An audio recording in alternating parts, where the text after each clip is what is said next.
Bab 1271 Santo. Ye Bufan bersimpati sekaligus ingin tahu tentang apa yang terjadi pada keluarga Lawrence. Metode pihak lain sangat kejam, tetapi tidak jahat. Apa yang dilakukan Seth Lawrence saat itu? Siapa yang mengatur kutukan darah? Dan rahasia apa yang tersembunyi di dalamnya? Feili menenangkan diri, Dr. Ye, selama Anda bisa menyelamatkan keluarga kami, Anda akan menjadi dermawan terbesar bagi keluarga Lawrence di masa depan. Kami bersedia menyerahkan semua harta keluarga sebagai hadiah. Aku akan mencoba yang terbaik. Ye Bufan benar-benar sedikit sakit kepala. Mantra darah ini tidak hanya terjadi pada George, meskipun kondisinya ditekan, ada orang lain di keluarga, termasuk wanita yang dilindungi mantra. Keduanya mengucapkan beberapa patah kata lagi. Ye Bufan mengucapkan selamat tinggal dan masuk ke mobil Alice, dan keduanya meninggalkan kastil keluarga Lawrence. Alice berkata dengan penuh emosi, "Guru, saya benar-benar tidak menyangka ada penyakit seperti itu. Ini benar-benar di luar imajinasi saya." Ye Bufan berkata, "Ada banyak hal di dunia ini yang di luar pengetahuan Anda. Pengobatan Tiongkok kuno kami berbicara tentang integrasi pengobatan, Wu dan Xuan. Hanya dengan cara ini kita dapat benar-benar membantu orang menghilangkan rasa sakit mereka." Alice memuji, "Sungguh ajaib. Saya merasa pengobatan Tiongkok adalah keterampilan medis terhebat di dunia, tidak ada bandingannya." Petik 2. Kemudian kedua orang itu mengobrol tentang pengalaman keluarga Lawrence, dan Ye Bufan berkata, "Sebenarnya, kamu seharusnya tidak memilih untuk tinggal pada saat itu. Semakin sedikit kamu tahu tentang rahasia keluarga sebesar itu, semakin baik." Petik 2. Aku hanya penasaran dengan kondisi Paman George. Aku tidak tertarik pada hal lain. Alice tahu apa yang dia khawatirkan dalam kata-katanya, dan berkata, "Jangan khawatir, Guru, keluarga Lawrence tidak akan melakukan apapun padaku. Feili dan aku adalah saudara perempuan yang baik." Ye Bufan tidak berkata apa-apa lagi tentang masalah ini. Dilihat dari temperamen mereka, keluarga Lawrence tidak terlihat seperti orang jahat. Namun saat mereka berdua sedang mengobrol, tiba-tiba dua kendaraan off-road melaju ke arah mereka, ditutup dengan suara rem. Kemudian 3 atau 4 kendaraan off-road datang dari belakang dan mengepung kedua orang itu. Alice terkejut dan dengan cepat menginjak rem dan menghentikan mobilnya. Ye Bufan menggelengkan kepalanya, "Tidak. Bahkan jika keluarga Lawrence ingin membalas dendam, mereka tidak akan melakukannya secepat ini setelah saya menyembuhkan mereka, jika tidak mereka tidak akan memberitahukan rahasianya."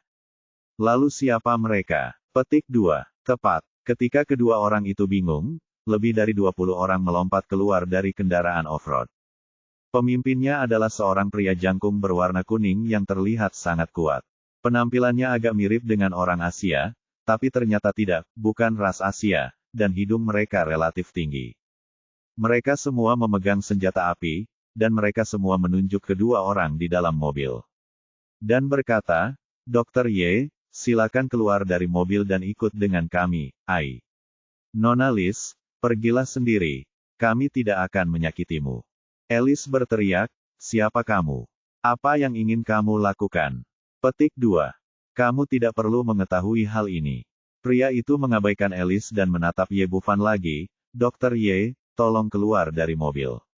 Faktanya, dengan tingkat kultivasi Ye Bufan saat ini, dia tidak takut dengan senjata ringan di tangan orang di depannya, dan bahkan dapat membunuh orang-orang ini dengan mudah. Tapi karena pihak lain mengenalnya, dia jelas ada di sini, untuknya, dan dia perlu mencari tahu tujuannya. Apa itu? Dan siapa yang bersembunyi di baliknya? Jadi, dia tidak menolak, membuka pintu mobil dan berjalan keluar. "Katakan sesuatu." Ye Bufan tersenyum padanya, "Jangan khawatir, aku akan melakukannya." Lalu, dia membuka pintu kendaraan off-road dan masuk. Pria besar itu langsung duduk di kursi pengemudi dan pergi. Ye Bufan tidak berbicara, dan masih memiliki senyum tipis di wajahnya. Adapun yang lainnya pesta membawanya ke sana tidak peduli sama sekali. Kendaraan off-road melaju semakin jauh, dan lingkungan sekitar menjadi semakin sepi, hingga akhirnya berhenti di depan halaman kecil yang bobrok. Negara M berbeda dengan China, negara ini luas dan berpenduduk jarang. Banyak rumah yang berdiri sendiri dan tidak ada tempat tinggal manusia di dekatnya. Di dalam halaman ini terdapat villa 2 lantai yang besar namun terlihat agak kumuh. Dr. Ye, silakan keluar dari mobil. Pria besar itu membawa Ye Bufan keluar dari mobil, memasuki halaman, dan berjalan ke pintu villa. Berdiri di aula saat ini adalah loli kecil berusia 12 atau 13 tahun, yang juga berasal dari ras kuning. Dia memiliki kuncir kuda di bagian belakang kepalanya dan mengenakan gaun putih panjang itu suci. Setelah lelaki besar itu memasuki pintu, dia membungkuk hormat kepada gadis kecil itu, "Gadis suci, kami telah mengundang Dr. Ye." "Baiklah Wood, kamu boleh keluar." Gadis kecil itu melambaikan tangannya, dia marah. Ladangnya cukup luas. Pria besar bernama Wood ragu-ragu, "Sein, ini. Jangan khawatir, saya hanya berbicara dengan Dr. Ye, dia tidak akan menyakiti saya." Saat dia berbicara, gadis kecil itu tersenyum cerah, dia senyumnya sangat polos dan sangat menawan. "Baiklah kalau begitu." Wood menatap Ye Bufan dengan peringatan di matanya, lalu mundur bersama anak buahnya. Ye Bufan melirik gadis kecil di depannya dengan kesadaran spiritualnya. Adegan itu mengandung banyak energi, dan dia ternyata adalah seorang ahli sihir. Hanya saja kekuatan sihirnya sedikit aneh. Berbeda dengan penyihir Xuanmen Tiongkok dan penyihir dari Barat. "Halo, Dr. Ye, agak tidak sopan mengundang Anda sebagai tamu dengan cara ini. Mohon maafkan saya." Sikap gadis kecil itu sangat sopan. Dia menunjuk ke sofa di sebelahnya dan berkata, "Silakan duduk." Syaratnya sedikit lebih sederhana. "Mohon maafkan saya. Tidak keberatan." Ye Bufan duduk di sofa dan berkata, "Siapa kamu? Apa yang ingin kamu lakukan di sini?" "Panggil aku masa depan, kamu bisa memanggilku begitu juga." "Masa depan, ini nama yang bagus." Ye Bufan mengangguk, "Katakan padaku, apa yang ingin kamu lakukan denganku?" "Dr. Ye, aku ingin memohon padamu untuk tidak memperlakukan keluarga Lawrence." Dia mengatakan ini. Dengan pemikiran di dalam hatinya, dia memindai masa depan dengan kesadaran spiritualnya lagi, dan terkejut menemukan bahwa kekuatan sihir yang tersembunyi di tubuh gadis itu samar-samar mirip dengan kutukan darah. Mungkinkah gadis kecil itu mengucapkan mantra itu? Tapi tidak mungkin untuk memikirkannya. Pertama-tama, ada perbedaan usia yang sangat besar. Kutukan darah keluarga Lawrence memiliki sejarah ratusan tahun, tetapi gadis kecil itu baru menginjak usia remaja. Selain itu, ia sama sekali tidak konsisten dalam hal budidaya. Gadis kecil di depanku tidak memiliki kekuatan sihir dan tidak dapat menggunakan mantra sekuat itu. Ada juga kutukan darah yang mengorbankan vitalitasnya. Karena kutukan semacam itu digunakan, mustahil untuk tetap hidup di dunia gadis kecil ini. "Saya seorang dokter, dan adalah tugas saya untuk merawat orang." Ye Bufan berkata, "Jika Anda ingin saya berhenti merawat keluarga Lawrence, Anda harus memberi saya alasan.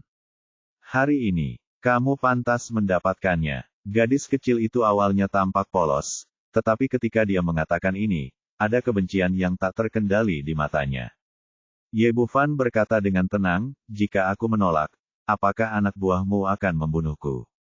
Gadis kecil itu menggelengkan kepalanya tanpa ragu-ragu, "Tidak, kami tidak akan membunuh orang yang tidak bersalah tanpa pandang bulu." "Baiklah, beritahu alasan Anda, mungkin saya bisa menyetujuinya, permintaanmu." Ye Bufan sekarang penuh rasa ingin tahu tentang masalah ini dan ingin mencari tahu apa yang sedang terjadi. Bab 1272 Orang Tu yang menyedihkan. Saya ragu-ragu sejenak di masa depan, tetapi saya tahu bahwa jika saya tidak menjelaskannya, orang di depan saya pasti tidak akan melakukan apa yang saya minta.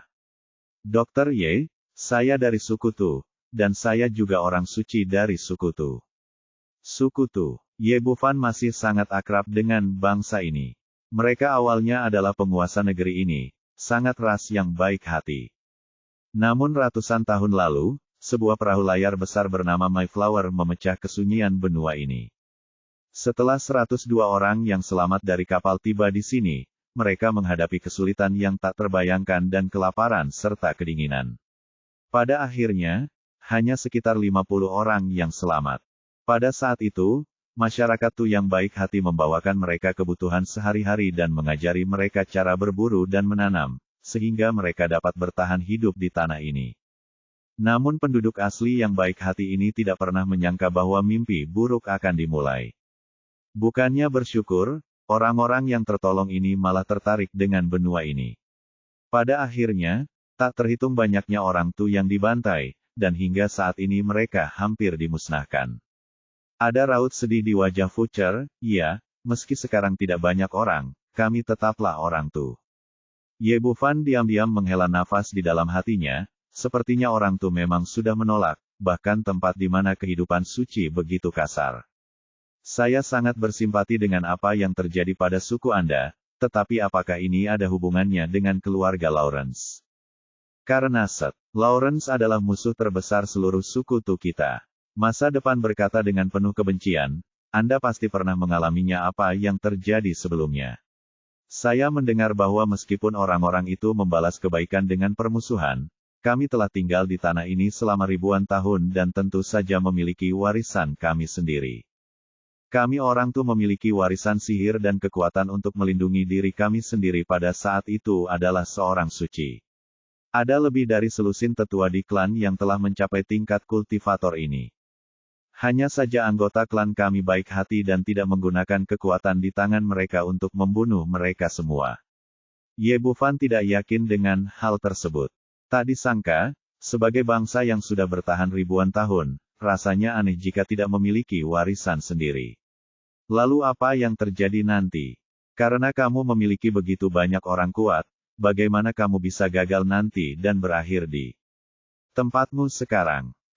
Pada masa ketika senjata termal belum dikembangkan, bagaimana sebuah negara dengan begitu banyak orang kuat bisa dikalahkan oleh kombinasi gangster dan bajak laut? Itu semua karena orang itu. Cerita masa depan lagi. Ternyata Seth Lawrence sangat tampan dan pandai berbicara halus.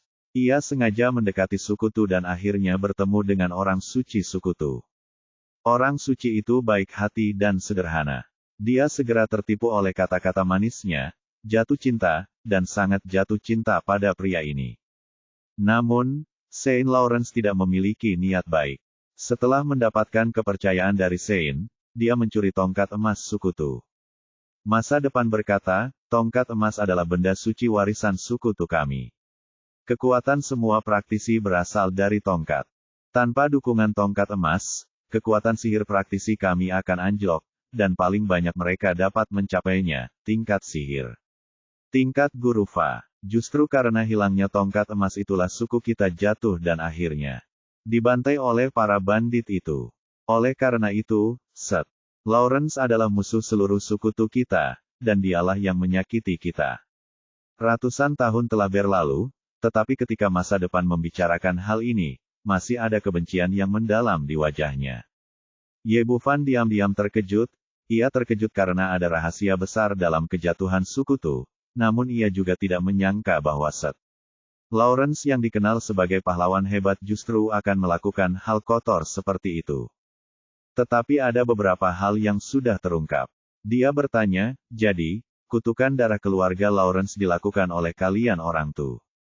Ya, setelah orang suci itu mengetahui bahwa dia telah ditipu dan menjadi pendosa bagi seluruh orang Tu, dia malu dan marah. Putus asa, dia membakar semua darahnya di altar dan mengutuk seluruh keluarga Lawrence, yang sekarang menjadi kutukan darah. Setelah mendapatkan jawaban dari masa depan, Ye Bufan memecahkan banyak misteri di hatinya. Tidak heran nafas kutukan darah sangat mirip dengan masa depan, semuanya berasal dari suku Tu. Pada saat yang sama, saya juga mengerti mengapa Seth Lawrence tidak meninggalkan catatan apapun dalam warisan keluarga. Hal memalukan ini sama sekali tidak sesuai dengan statusnya sebagai pahlawan, dan tentu saja dia tidak ingin orang luar mengetahuinya.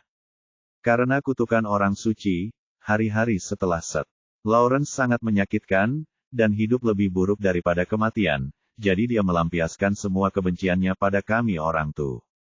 Karena dia adalah seorang penyamak kulit, hal favoritnya untuk dilakukan pada saat itu waktunya menyembelih orang Tu lalu mengupas kulitnya untuk dijadikan barang dari kulit adalah kerajinan peninggalan nenek moyangnya yang tidak bisa hilang.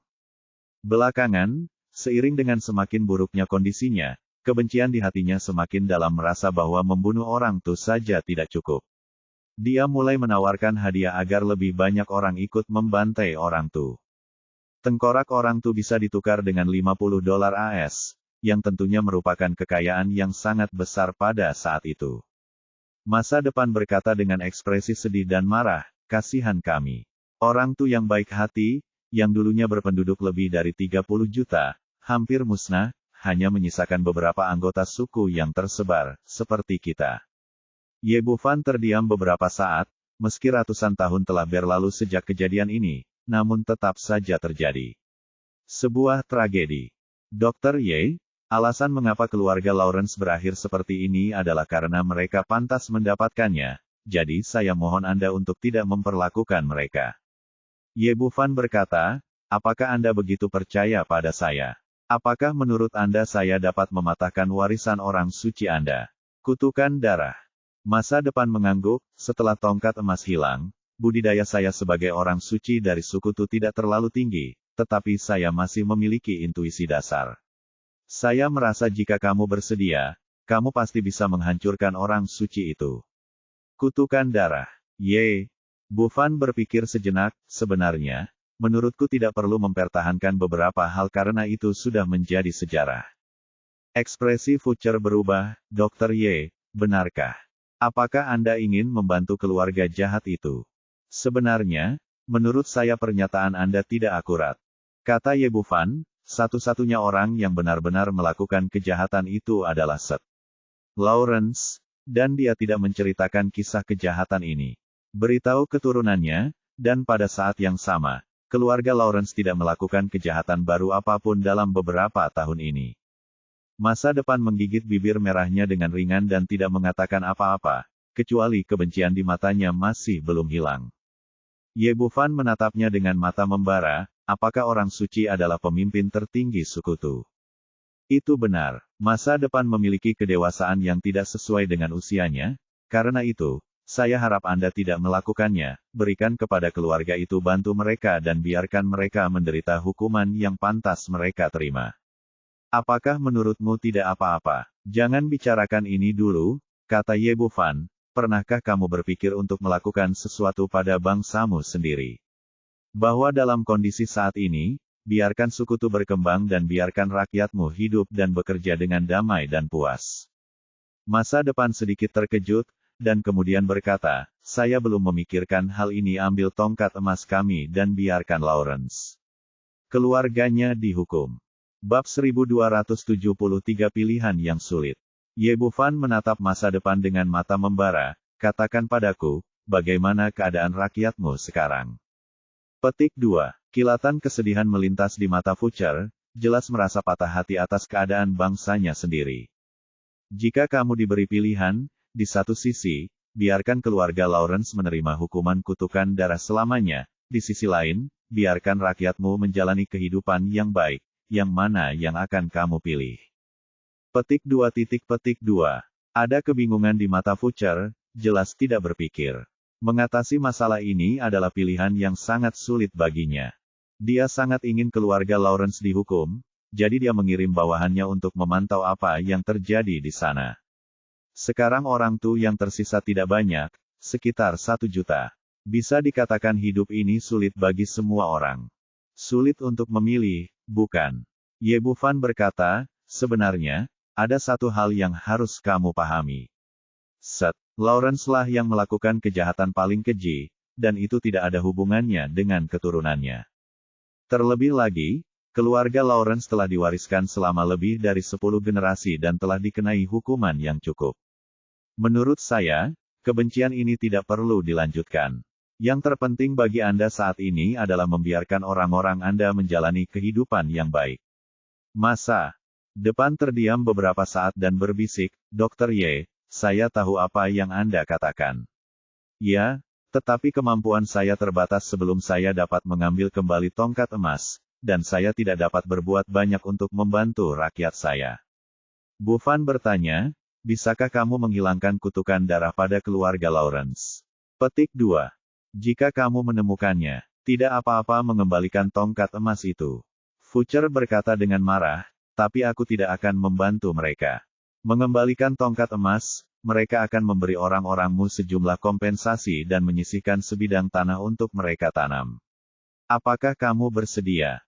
Aku. Ada ekspresi kusut di wajah kecil Fucer kebahagiaan sukunya, di sisi lain adalah kebencian yang telah berlangsung selama ratusan tahun. Untuk sesaat, dia tidak tahu bagaimana harus memilih. Pilihannya ada di tangan Anda. Anda memikirkannya sendiri. Jika Anda memikirkannya, Anda bisa datang kepada saya. Saya bersedia menjadi mediator antara Anda dan keluarga Lawrence. Dr. Ye, saya akan bertanya pada Wood untuk mengirimmu pergi. Buka pintu untuk Wood di masa depan. Dia memanggilnya masuk dan memintanya untuk membawa Ye Bufan kembali ke Apple Hotel. Setelah kedua orang itu pergi, dia kembali ke kamar dan duduk sendirian di sana dalam keadaan linglung. Ye Bufan kembali ke kamarnya, dan begitu dia membuka pintu, Lu Bengxia menyambutnya dengan senyuman secerah bunga. Kapan kamu datang? Aku sudah lama di sini. Awalnya aku ingin makan malam bersamamu, tapi ku dengar kamu berkencan dengan presiden cantik, jadi aku menunggumu di sini. Belum makan malam. Kalau begitu ayo kita cari tempat makan. Aku juga belum makan. Petik 2. Aku tahu ada restoran barat di dekat sini yang sangat enak. Lu Bengxia meraih lengan Ye Bufan dengan penuh kasih sayang, dan keduanya pergi. Apple Hotel dan datang. Pergi ke restoran barat bernama Valet. Ini adalah restoran barat kelas atas dengan dekorasi yang elegan namun mewah. Terlihat bahwa bisnisnya sangat bagus dan arus pengunjung yang datang dan pergi tidak ada habisnya.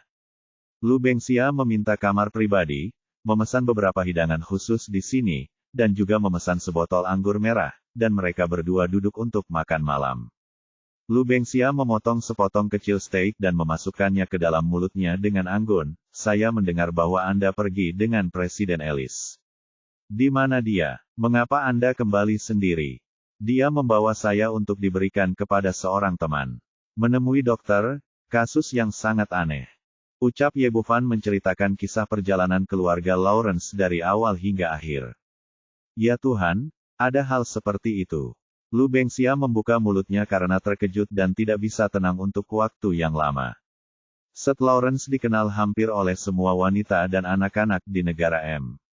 Ia bisa dikatakan sebagai pahlawan nasional di belakangnya. Ada orang seperti itu yang menggunakan cara-cara kotor untuk merampok tanah orang lain. Setelah shock, dia juga merasa sedih atas apa yang terjadi pada keluarga Lawrence. Karena telah disiksa oleh kutukan darah yang begitu kejam selama bertahun-tahun, saya khawatir tidak ada keluarga lain yang mampu menanggungnya. Mengambil napas dalam-dalam untuk menenangkan suasana hatinya yang bergejolak, dia bertanya, Saudara Ye, menurut Anda apa yang akan Anda pilih di masa depan? Ye Bufan berkata, saya pikir dia akan memilih untuk menerima rekonsiliasi. Saya pikir itu tidak mungkin. Lagi pula, apa yang dilakukan Seth Lawrence saat itu benar-benar keterlaluan. Kebencian yang mirip dengan genosida ini tidak bisa dihilangkan. Petik 2. Tapi itu sudah berlalu. Orang tidak bisa hidup di masa lalu selamanya.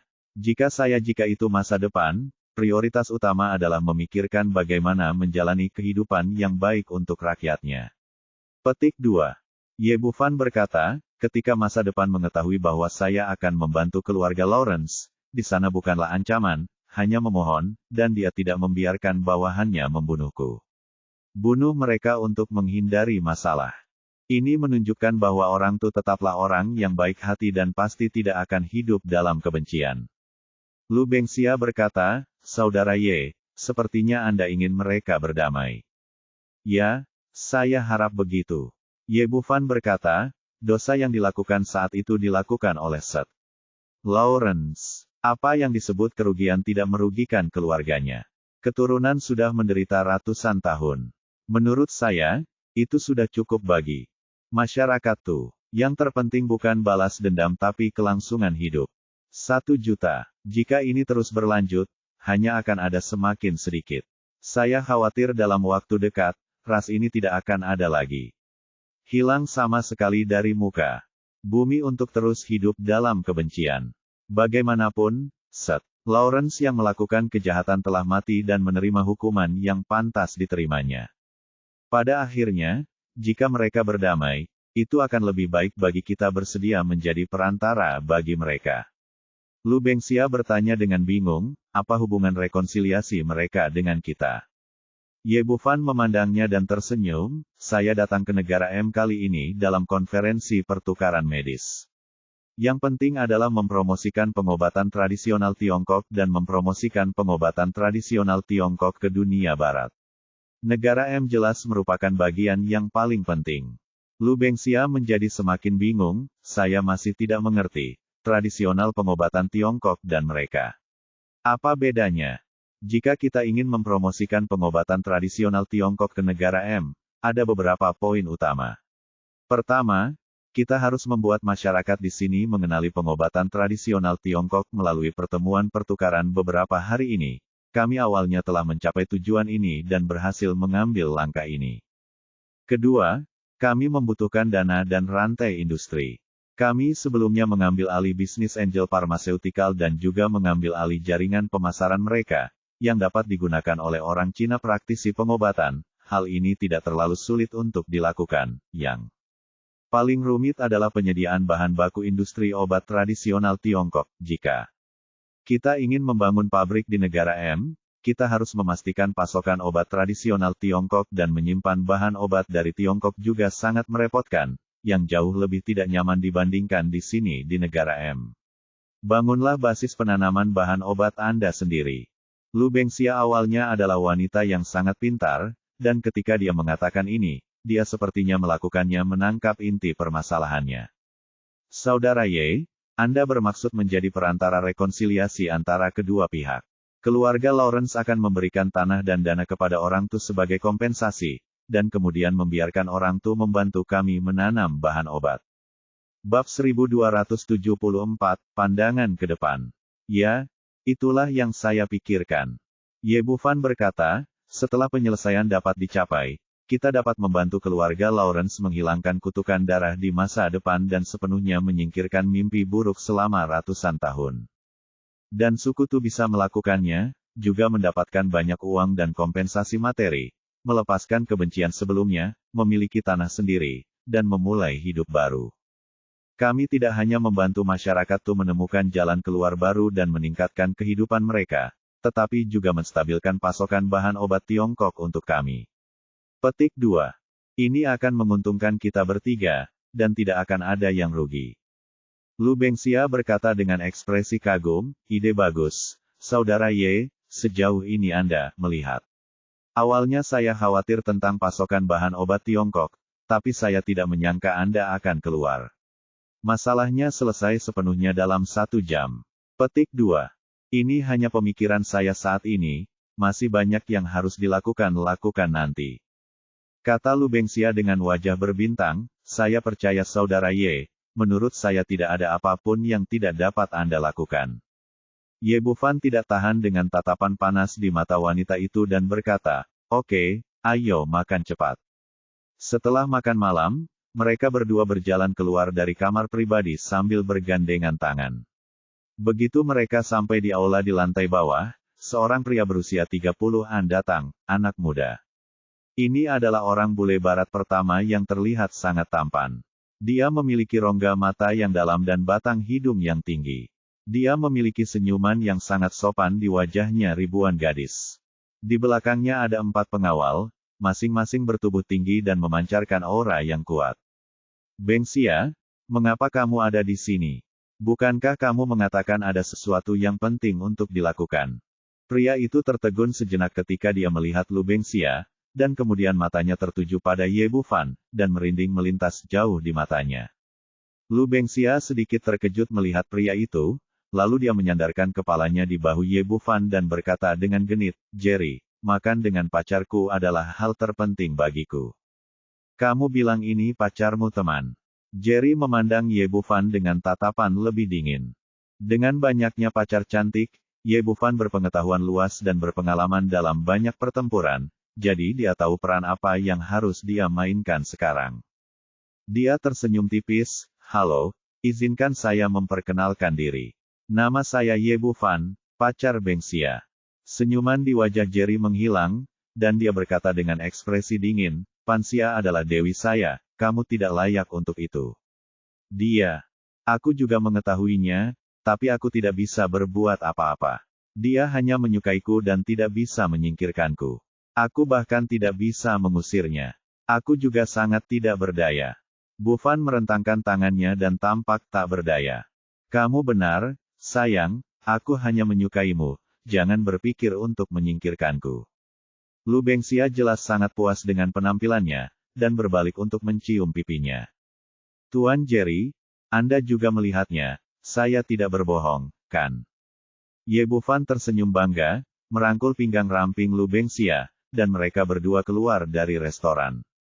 Saat mereka berjalan keluar, wajah Jerry sudah benar-benar pucat, dan matanya mengandung kemarahan yang luar biasa. Melihat ekspresinya, pemimpin pengawal itu segera menghampiri dan berkata, "Tuan, apakah Anda ingin saya membunuh anak itu?"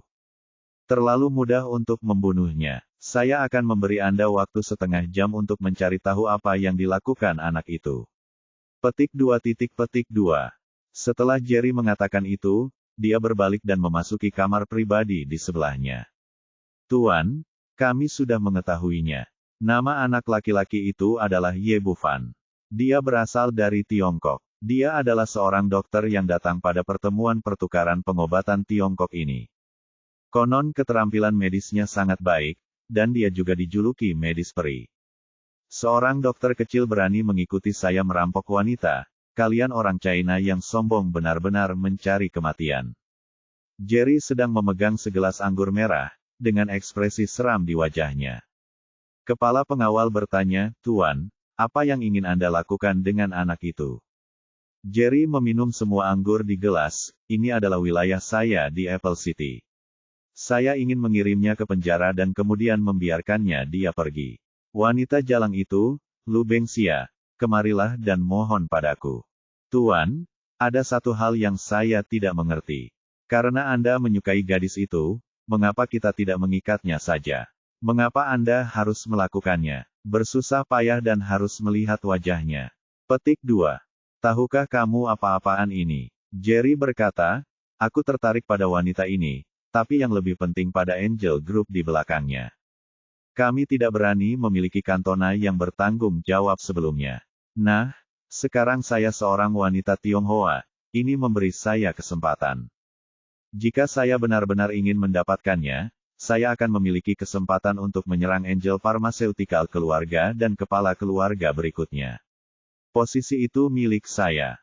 Ketika dia mengatakan ini, kilatan kegilaan dan kebanggaan melintas di wajahnya, seolah-olah dia telah melihat pemandangan itu setelah kesuksesannya. Restoran, dan dia melirik ke arah Lu Bengxia di sebelahnya. "Lumayan, ada pelamar begitu cepat." "Lu," Bengxia berkata dengan ekspresi jijik, "kamu juga mengatakan bahwa orang ini membuatku sangat kesal. Dia meneleponku setiap hari dan memblokir pintu perusahaan untuk mengantarkan bunga dari waktu ke waktu. Dia mengajakku pergi makan malam-malam ini, tapi aku memberitahunya bahwa aku ingin mengatakan sesuatu yang penting dan menolaknya. Aku tidak menyangka akan bertemu dengannya di sini. Untungnya Anda ada di sini hari ini, kalau tidak kita akan terlibat lagi." "Ye."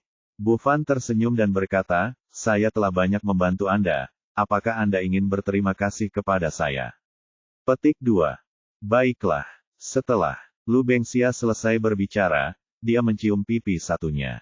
Setelah ciuman itu, dia menatap Ye Bu Fan dengan wajah memerah. "Apakah itu cukup? Kalau belum cukup bisa datang lagi." Apa kamu yakin ini ucapan terima kasih dan bukan cara untuk memanfaatkanku?" Petik 2. "Aku tidak peduli, kamu tetap ingin menjadi pacarku." Lu Bengxia berkata, "Jerry bukan satu-satunya yang menggangguku akhir-akhir ini. Ada banyak orang lain. Besok malam kamu pergi ke suatu tempat bersamaku, dan aku ingin lalat-lalat itu melihat bahwa aku sudah mempunyai pacar yang tampan, agar mereka tidak menggangguku lagi." Petik 2. Ini, Ye Bu Fan sedikit ragu-ragu. Dia sudah melihat niat Lu Bengxia. Wanita ini cerdas, cantik, lincah dan imut, dan memiliki kemampuan pribadi yang kuat tidak peduli di mana dia berada. Tapi sekarang dia punya terlalu banyak pacar dan tidak ingin berhutang cinta terlalu banyak. Melihat ekspresinya, Lu Bengxia langsung cemberut dan berkata, kamu tidak setuju, kan? Jika Anda tidak setuju, saya tidak akan pergi malam ini dan menginap di hotel untuk tidur dengan Anda. Petik 2. Ye Bufan berkata cepat, saya setuju. Siapa bilang saya tidak setuju? Cukup banyak. Mari kita selesaikan saja. Lu Bengxia tampak bangga. Ye Bufan pertama-tama mengirimnya kembali ke kediamannya, lalu kembali ke Apple Hotel. Keesokan paginya, dia melanjutkan ke Apple Plaza untuk mendapatkan klinik gratis. Setelah kalah taruhan kemarin, Pan Guangfa tidak lagi punya wajah untuk tinggal di sini. Dia memesan penerbangan kembali ke Tiongkok, dan pergi bersama Zhang Jie dan dokter barat lainnya. Sekarang, hanya praktisi pengobatan Tiongkok yang datang ke klinik gratis antri di sini sebelum dimulai. Tim. Seperti kata pepatah, klinik gratis kemarin mencapai hasil yang sangat baik. Pasien yang disembuhkan menjadi propagandis terbaik sehingga hari ini lebih banyak pasien yang menunggu pengobatan di depan delegasi Tiongkok tim lain digabungkan. Bab 1275 Seseorang membuat jebakan. Menghadapi begitu banyak pasien yang datang ke rumah mereka, Ye Bufan dan praktisi pengobatan Tiongkok veteran lainnya semuanya gembira. Ini menunjukkan bahwa pengobatan Tiongkok telah berhasil membuka pintu ke barat. Ketika klinik gratis dimulai, semua orang menunjukkan energi maksimal mereka dan mulai merawat pasien sesuai antrean. Setelah pagi yang sibuk, para lelaki tua yang hadir ini semuanya berada di puncak pengobatan tradisional Tiongkok.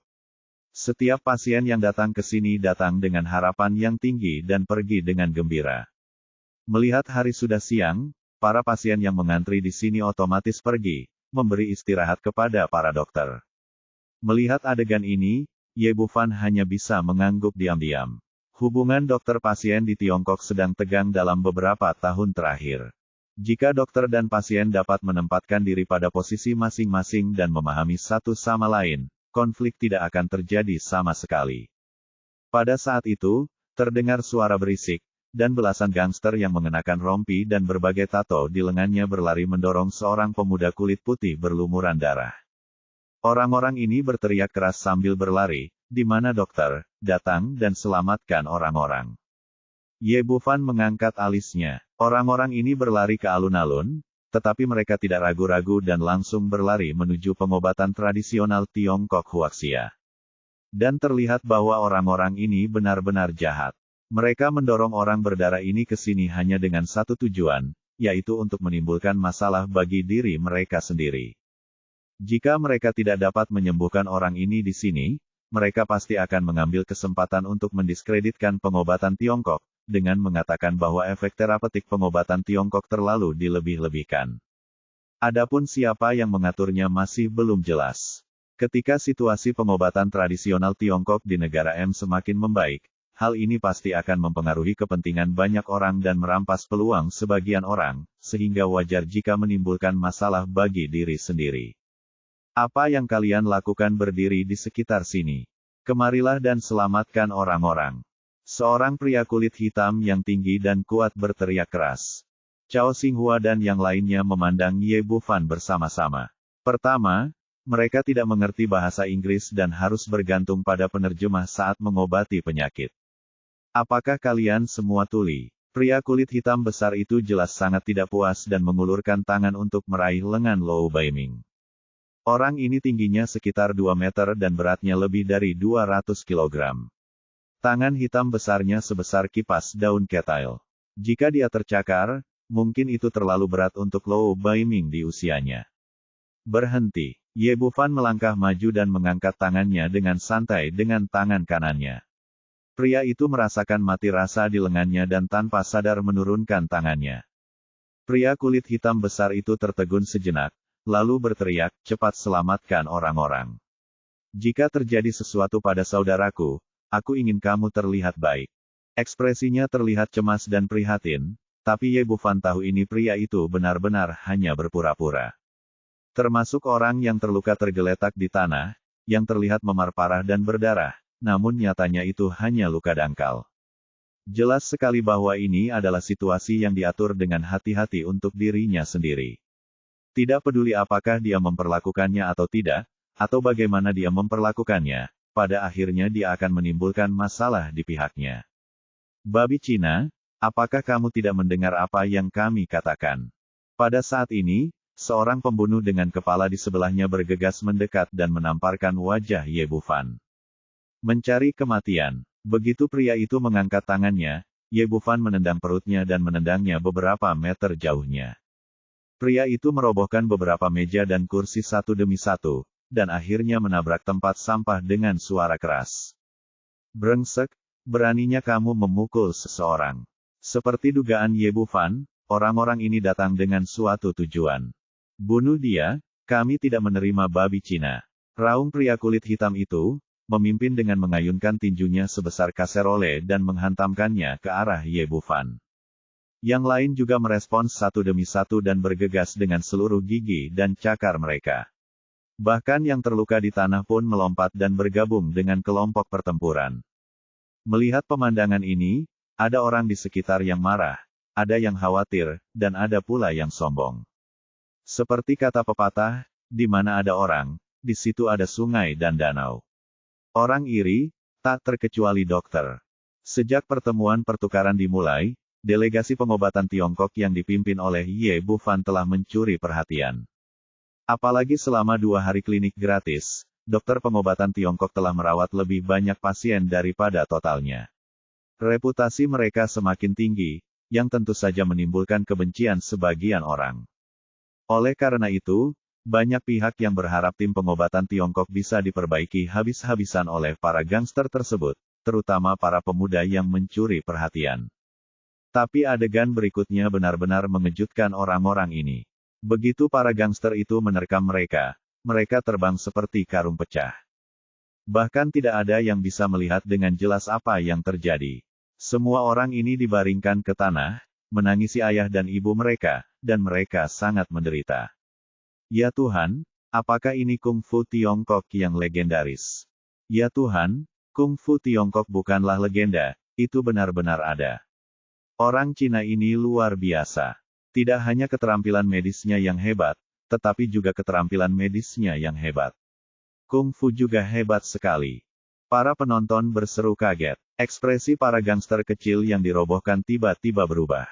Mengetahui bahwa mereka bukan tandingannya, mereka segera mengubah gaya bertarung mereka dan terus meratap di tanah. Ayo, pukul mereka. Mereka berteriak, menyiapkan ekstra segera datang dan mulai menyerang dari moral yang tinggi. Bukankah kamu seharusnya mengobati penyakit dan menyelamatkan orang? Artinya, dokter macam apa ini? Dia bahkan tidak memiliki dasar etika kedokteran. Dia hanya tahu cara memukul orang tetapi tidak menyelamatkan mereka. Tidak, salah, mengapa kamu memukuli orang? Apakah itu berarti kamu adalah peri medis? Kamu tidak diterima di negara M kami, jadi cepat keluar. Ye Bufan memiliki cibiran samar di wajahnya. Orang-orang ini sangat siap, semuanya hitam dan putih. Menunggu di sini. Dia mengabaikan teriakan orang-orang itu dan menginjak dada pria kulit hitam besar itu. Katakan padaku, siapa yang memintamu untuk datang? Orang Cina, jangan pikirkan itu. Pria kulit hitam besar itu awalnya ingin mengucapkan beberapa kata kasar, tapi begitu dia mengatakan ini, dia merasa bahwa itu adalah kaki di dadanya seperti gunung. Tiba-tiba aku merasa tidak bisa bernapas, bahkan terdengar bunyi klik dari tulang dadaku. Merasakan niat membunuh yang kuat dalam diri Ye Bufan, dia yakin pihak lain akan benar-benar menginjak-injaknya sampai mati. Ia hanyalah seorang gangster biasa, bukan pejuang maut. Ia akan langsung mengalah saat dihadapkan pada ancaman kematian. Kubilang, itu. Jerry memintaku untuk datang. Cahaya dingin melintas di mata Ye Bufan, dan ternyata itu adalah tikus kecil yang ditemuinya tadi malam. Saat ini, sirene berbunyi, dan 2 kendaraan keamanan dari negara M melaju. Pintu mobil terbuka, dan 7 atau 8 penjaga keamanan melompat keluar. Masing-masing pria ini tinggi, kuat, dan mengancam, dan mereka mengepung Ye Bufan dan yang lainnya di tengah. Siapa yang melakukan ini? Bela aku. Seorang pemimpin berjanggut menunjuk ke arah gangster yang meratap di tanah dan berteriak. Sudah berakhir. Pemuda ini sudah selesai. Aku khawatir dia akan mengalami kesulitan kali ini. Orang-orang di sekitarnya mulai berbicara lagi. Ini aku. Ye Bufan berkata dengan tenang. Bab 1276 Harimau muncul dari kandang. Kamu berani sekali, kamu berani menghajar orang di negara kita tangkap aku. Pria berjanggut itu penuh momentum, dan dengan lambaian tangannya, dua pria segera bergegas ke depan dengan borgol. Faktanya, orang-orang ini tidak berbeda dengan semut di depan Ye Bufan, hanya saja ini adalah tempat pertukaran asosiasi medis dunia, yang memiliki dampak besar. Mempertimbangkan beberapa hal lain, Ye Bufan sama sekali tidak melakukan serangan, dan membiarkan kedua orang itu memborgolnya. Oke, ambillah. Kilatan kekecewaan muncul di mata pemimpin berjanggut itu. Awalnya, menurut rencananya, selama lawannya melawan, dia akan segera mengeluarkan senjatanya dan menembak, membunuhnya di tempat. Mengapa kamu menangkap orang? Cao Xinghua dan yang lainnya marah pada saat itu. Jelas sekali bahwa para gangster ini datang untuk mencari masalah, tapi pada akhirnya mereka menangkap Presiden Qing Wang, tindakan intimidasi. Oke, kalian semua kembali dan istirahat. Saya akan menangani masalah ini sendiri. Ye Bufan menghentikan orang-orang tua yang marah ini. Ini bukan Tiongkok. Jika ada konflik, orang-orang seperti dia akan menderita, dan itu sama sekali tidak perlu. Ini, melihat apa yang dia katakan, Cao Xinghua dan yang lainnya ragu-ragu sejenak, tapi akhirnya berdiri di sana tanpa mengambil tindakan apapun. Sekelompok penjaga keamanan membawa Ye Bufan ke dalam mobil dan pergi. Sekitar 10 menit kemudian, mereka tiba di kantor polisi di Apple City. Setelah keluar dari mobil, pemimpin berjanggut itu membawa Ye Bufan ke dalam dan langsung menuju pintu sel. Selalu ada lebih dari 20 orang di sel ini. Orang-orang ini terlihat garang, kuat, dan mengancam. Mereka memiliki senyuman aneh di wajah mereka, dan mata mereka yang tidak ramah terus mengamati tubuhnya. Ye Bufan menoleh untuk melihat pemimpin berjanggut itu, apa yang akan kamu lakukan? Sepertinya saya belum menanyakan dengan jelas apa yang terjadi. Apakah kamu akan mengurung saya? Orang Cina bodoh, apa kamu tidak mengerti apa terjadi belum? Kamu menyinggung Tuan Jerry di Apple City, dan ini adalah takdirmu. Ketika dia sampai di sini, pemimpin berjanggut itu tidak lagi membuat alasan apapun. Belum lagi, dia mengambil 2 borgol lagi dan mengikatkan tangannya pada jeruji besi pintu sel. Wah, semua tahanan di sini adalah penjahat serius, dan mereka bisa melakukan apa saja. Senyuman aneh muncul di wajah pemimpin berjanggut itu, dan dia kembali menghadap para tahanan dan berkata, sayang, ini nikmati hadiah yang telah saya persiapkan, kamu. Setelah mengatakan itu, dia memimpin orang-orang keluar dari sel, mengunci pintu dengan keras, dan berjalan pergi.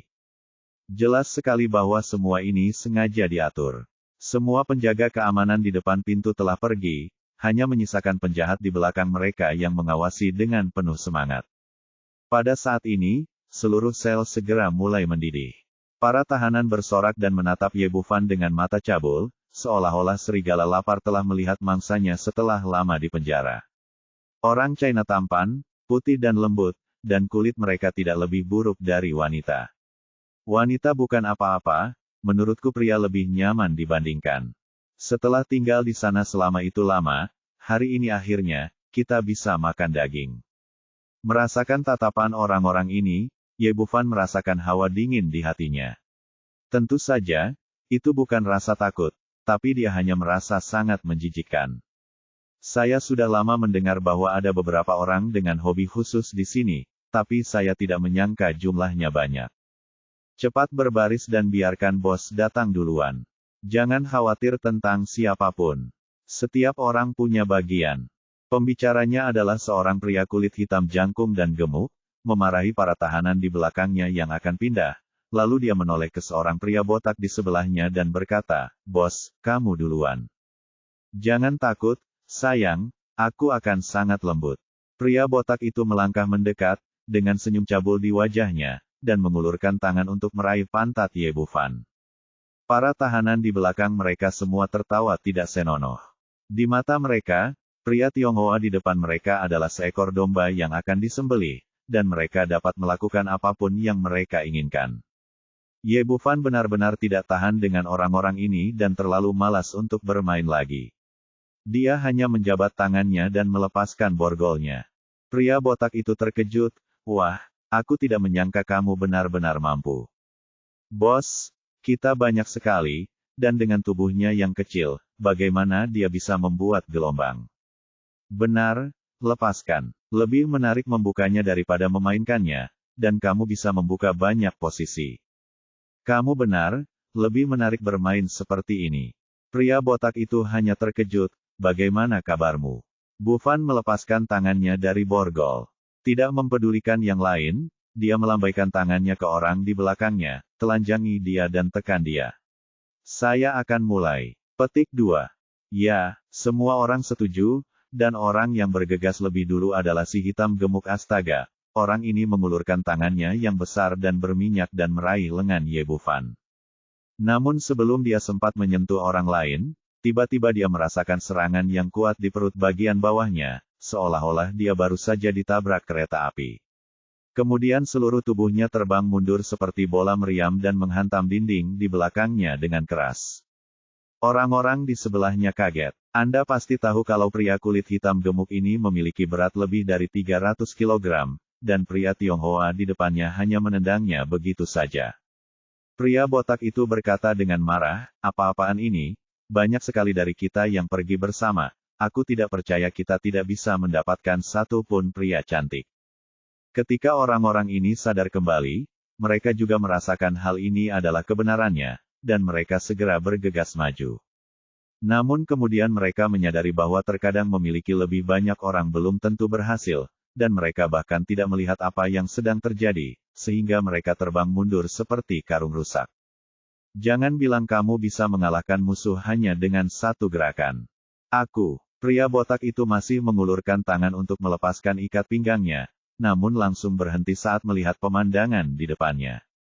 "Wah, aku tidak menyangka kamu benar-benar mampu." Pria itu menarik tangannya dan mengambil posisi tinju.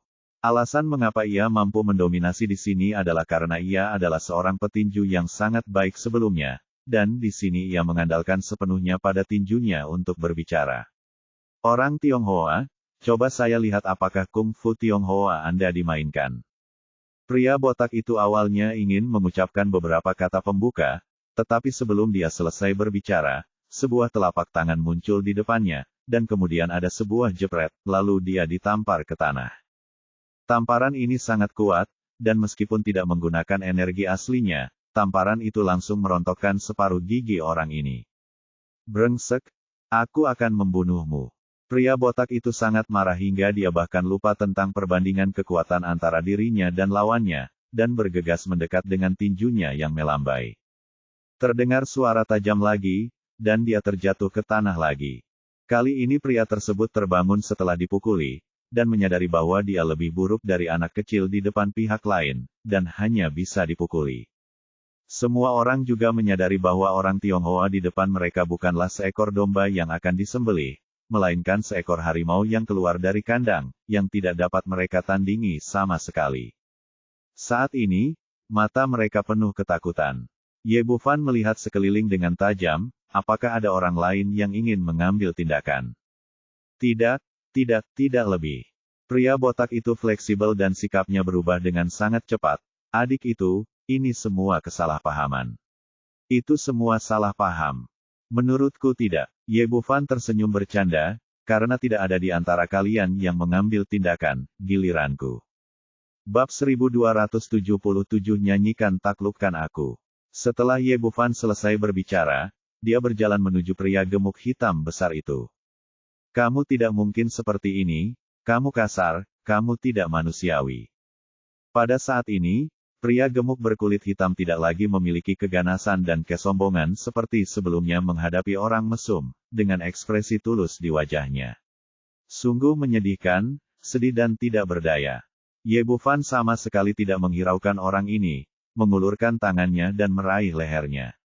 Seorang pria gemuk dengan berat lebih dari 300 kg seperti boneka kain di tangannya, tanpa beban sama sekali, di wajah pria itu. Kemudian, segala macam lolongan menyedihkan terdengar di seluruh sel. Orang-orang ini dipukuli sampai mereka menangisi ayah dan ibu mereka, meratap tanpa henti. Hanya dalam beberapa menit, hidung semua orang memar dan wajah bengkak seperti kepala babi. Ada juga beberapa orang yang mencoba melawan, namun latihan membuktikan bahwa jalan ini tidak mungkin. Mereka tidak memiliki kemampuan untuk melawan di depan pihak lain, sehingga mereka hanya bisa dipukul lebih keras putus. Setelah beberapa saat, merasa pemukulannya hampir selesai, Ye Bufan duduk di tempat tidur di sebelahnya, menyilangkan kaki dan memandang orang-orang di depannya. Datanglah ke dinding dan berlututlah dengan rapi untukku. Meskipun dia berbicara dengan suara rendah, orang-orang ini benar-benar ketakutan. Pakailah sepatumu di kepalaku. Orang-orang ini bergerak serempak tanpa ragu-ragu dan segera memasangkan sepatu mereka di atas kepala mereka. Meskipun beberapa orang merasa dirugikan dan menganggap ini menghina, tidak ada yang berani melawan dan melawan. Tidak buruk. Ye Bufan tampaknya sangat puas dengan penampilan mereka, mengangguk dan berkata, sekarang mulailah bernyanyi untukku, nyanyikan penaklukan. Petik 2. Bos. Apa itu penaklukan? Kenapa? Kamu bahkan tidak bisa menyanyikan konkuer. Wajah Ye Bufan langsung menjadi gelap, dan lebih dari 20 orang yang hadir gemetar ketakutan. Saya bisa. Seorang pria kecil kurus mengangkat tangannya dan berkata, Bos, apakah itu lagu penaklukan Tiongkok oleh Anda? Saya adalah seorang penggemar musik sebelum bergabung dan saya pernah mempelajari lagu ini. Ajari mereka menyanyikan lagu ini bersama-sama. Jika mereka tidak bisa mempelajarinya dalam waktu 5 menit, maka mereka tidak perlu berpikir untuk bernyanyi lagi. Petik 2. Jangan khawatir bos, kami pasti akan mempelajarinya. Petik 2. Kemudian suara itu segera mulai berdering di dalam sel. Suara nyanyian yang nyaring, penaklukan versi bahasa Inggris. Aku ditaklukkan olehmu begitu saja. Di sebuah kantor di kantor polisi, pemimpin berjanggut itu sedang duduk bersama yang lain, penjaga keamanan. Aku sedang berbicara dengan Kafu, apakah kamu terlalu besar kali ini? Mungkin seseorang akan mati. Petik 2. Jangan khawatir, tidak apa-apa. Ini wilayah kita. Bahkan jika orang itu mati, dia akan bunuh diri karena takut akan kejahatan. Selain itu, meskipun langit runtuh, Tuan Jerry akan menahan kita. Kafu menjadi sombong tawa, astaga, menurutmu seperti apa rupa pria itu sekarang? Apakah dia akan bersenang-senang? Permainan ini benar-benar kejam kali ini. Orang-orang ini adalah penjahat yang kamu temukan. Kamu pasti tahu kekejaman mereka lebih baik dariku. Saya benar-benar merasa kasihan pada pria Tionghoa itu. Pria itu mengatakan ini, tetapi wajahnya penuh senyuman, dan tidak ada sedikit pun rasa kasihan. Kedua orang itu sedang berbicara ketika tiba-tiba terdengar ledakan nyanyian. Apa yang terjadi? Mengapa ada seseorang yang bernyanyi? Sepertinya itu adalah paduan suara. Dan mereka berjalan ke arahnya. Ketika mereka berjalan ke pintu sel dan melihat pemandangan di dalam, bola mata kedua orang itu hampir melotot keluar dari rongganya. Mereka melihat bahwa Ye Bufan tidak sesedih yang mereka harapkan. Sebaliknya, dia berbaring di tempat tidur dengan riang, sementara orang-orang botak berlutut di dekat dinding dengan wajah memar dan bengkak, dengan sepatu di kepala, dan mereka menyanyikan, taklukkan, keras. Tolong, segera bawa orang ini pergi. Ketika mereka melihat Kafu, para tahanan segera bangkit dari tanah seolah-olah mereka telah melihat penyelamat, menangis seperti wanita malang yang telah dianiaya, sangat menyedihkan. Brengsek, Kafu sangat marah. Dia mengambil uang Jerry untuk menghukum pihak lain dengan berat, tapi dia tidak menyangka orang yang dia atur akan dihukum oleh orang lain. Dengan marah, dia mengeluarkan pistol dari pinggangnya dan mengangkat tangannya untuk menunjuk ke arah Ye Bufan, orang Cina, berlutut dan pegang kepalamu dengan tanganmu. Benar, cepat berlutut, aku tidak percaya apapun betapa kuatnya kamu masih bisa menahan senjata. Para tahanan ini tampaknya memiliki tulang punggung, dan mereka semua berdiri di sana sambil berteriak. Menurut mereka, meski pria Tionghoa ini sangat ahli, pada akhirnya dia akan menyerah pada Kafu yang memegang senjata. Bukankah lebih baik menjadi penjaga keamananmu? Mengapa kamu harus menimbulkan masalah untuk dirimu sendiri? Ye Bufan berdiri dari tempat tidur dengan cibiran di wajahnya aneh jika pihak lain bersikeras mencari kematian. Nak, apa kau tidak mendengarku menyuruhmu untuk tidak bergerak? Jika kamu berani bergerak lagi, aku akan segera membunuhmu. Dia terlihat garang, tapi ada sedikit kegembiraan di hatinya pihak memberinya kesempatan, dia bisa menembak secara wajar dan sah. Selama pria Tionghoa ini terbunuh, keuntungan Jerry pasti sangat diperlukan. Tapi adegan berikutnya benar-benar mengejutkannya. Dia melihat Ye Bufan datang di depannya, mengulurkan tangan dan mengambil pistolnya. Di tengah ekspresi kaget semua orang, pistol yang terbuat dari baja halus itu dihantam menjadi bola besi lalu dibuang ke tempat sampah di sebelahnya. Brengsek, kamu berani melawan. Tahukah kamu seberapa besar kejahatan ini? Kafu yang panik awalnya ingin menakut-nakuti pihak lain, tapi Ye Bufan tidak memberinya kesempatan itu sama sekali. Pria bermulut besar. Berhenti. Penjaga keamanan di sebelahnya mengulurkan tangan untuk menyentuh senjatanya, tetapi juga ditendang ke tanah dan kemudian pistolnya diinjak-injak menjadi cakram. Pada saat ini, semua orang tercengang. Tidak ada yang menyangka pihak lain begitu kuat. Bahkan senjata di tangannya tidak akan berfungsi, dan bahkan penjaga keamanan pun tidak memperhatikannya. Terutama para narapidana, yang awalnya mengira mereka memiliki seseorang untuk diandalkan, tidak menyangka akan menjadi seperti ini dalam sekejap mata. Ye Bufan melirik tahanan di sebelahnya dengan mata dingin, lakukan, pukul aku dengan keras. Bos, ini tidak apa-apa, mereka adalah penjaga keamanan. Seorang tahanan baru saja berdiri untuk mengatakan sesuatu, lalu terdengar bunyi klik, dan lengannya tiba-tiba patah. Iblis. Ini iblis. Tidak ada yang berani ragu saat ini. Meskipun mereka takut pada penjaga keamanan, mereka lebih takut pada iblis di depan mereka di dalam hati. Jadi para tahanan berkerumun dan memukuli Kafu dan penjaga keamanan lainnya dengan tinju dan tendangan sampai mereka menangisi orang tua mereka dan berada dalam keadaan kacau balau. Nak, tolong lepaskan aku secepatnya. Apa yang kamu lakukan adalah ilegal. Kamu mencari kematian. Biarkan aku pergi. Selama kamu melepaskan aku, kejadian hari ini akan diperlakukan seolah-olah tidak pernah terjadi. Aku akan melakukannya biarkan kamu pergi. Petik 2. Paman, leluhur, tolong hentikan mereka secepatnya, kita akan dipukuli sampai mati. Kedua penjaga keamanan itu awalnya ingin saling mengintimidasi, kemudian ingin bernegosiasi, dan akhirnya berbalik menjadi mengemis. Ye Bufan berbaring di tempat tidur dan hanya menonton dengan tenang. Setelah pemukulan hampir selesai, dia berkata, "Oke, izinkan saya melanjutkan menyanyikan Conquer." Dua penjaga keamanan memimpin, dan semua orang berlutut dengan rapi di dekat dinding, memegang sepatu di kepala, dan menyanyikan Conquer lagi. Bab 1278 Konfrontasi. Terjadi keributan besar di sini, dan akhirnya mempengaruhi ruang kendali. Penanggung jawab ruang kendali sedang menikmati film pendek di ponselnya. Setelah selesai menonton film, dia dengan santai melihat ke layar lebar di atas kepalanya dan terpana dengan pemandangan di depannya. Saya melihat kedua Kafu berlutut di tanah, memegang sepatu di kepala, dan memimpin sekelompok tahanan untuk bernyanyi di sana. Terlebih lagi, orang-orang ini tampak memar dan bengkak, seolah-olah mereka telah menjadi sasaran pelecehan gila-gilaan. Ada seorang pria muda berbaring dengan nyaman di tempat tidur di sebelahnya, mengagumi pemandangan di depannya. Gila? Apakah ini gila? Pria itu buru-buru berlari keluar dari ruang pengawasan dan mendatangi kantor Marbury, Direktur Stasiun Keamanan Publik. Beberapa menit kemudian, alarm berbunyi di pos keamanan, dan kemudian semua personel dikerahkan. Puluhan penjaga keamanan bersenjata lengkap mengepung sel.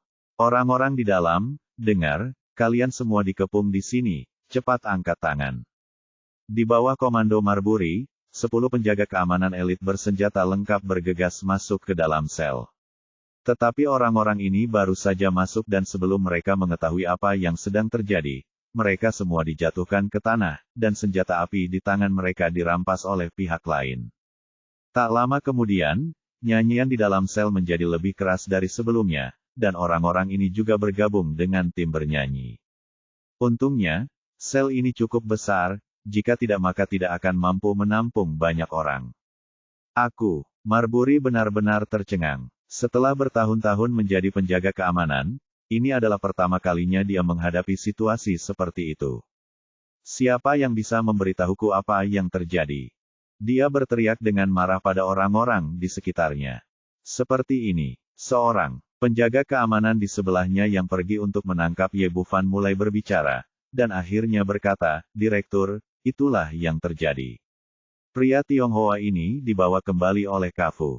Merasa ketakutan untuk beberapa saat, tetapi dia tidak melakukannya. Berpikir bahwa pria Tionghoa berpenampilan kurus di depan saya ini begitu kejam, untungnya dia tidak mengambil tindakan saat itu, jika tidak, konsekuensinya akan menjadi bencana. Sial, apa yang dia lakukan? Marbury ingin membunuh Kafu dengan satu tembakan. Orang yang baru saja ditangkapnya dikirim ke sel, sebagai direktur, bagaimana mungkin dia tidak melihat sifat mencurigakan di dalamnya? Tidak masalah jika Anda menimbulkan masalah, kuncinya adalah karakter kejam seperti apa yang ditangkap. Sekarang setelah lebih dari 20 tahanan dan selusin petugas polisi keamanan telah ditangkap, apa yang harus saya lakukan?